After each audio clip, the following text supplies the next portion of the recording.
যদি ভারত টি-20 বিশ্বকাপের ফাইনালটা হেরে যেত তাহলে আমি খোলাখুলি বলছি আমি সবার আগে এসে কোচ গৌতম গম্ভীরকে দোষ দিতাম। আর আমি কেন, লক্ষ লক্ষ মানুষও তাই করতো, কারণ গৌতম গম্ভীর সবকিছু নিজের মতো করতেই পছন্দ করেন। শুভমান গিলকে তিনি টি-20 বিশ্বকাপ খেলাতে চেয়েছিলেন, কিন্তু পারফরমেন্স ভালো না হওয়ার কারণে তাকে বাদ দিয়েছেন। সঞ্জু স্যামসনকে বিশ্বকাপের শুরুতে একটা ম্যাচ খেলায়নি, কিন্তু যখন পরিস্থিতি একটু খারাপ হলো তখন স্যামসনকে আবার একটা সুযোগ দেওয়া হয়।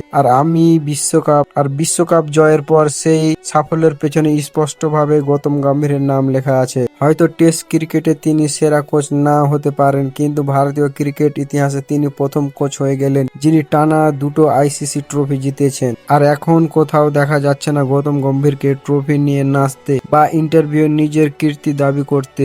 একদম চক দে ইন্ডিয়ার কোচ কবির খানের মতন, যিনি নিজের কাজটা চুপচাপ করে দিয়ে সামনের দিকে এগিয়ে চলে গেলেন। আপনার কি মতামত?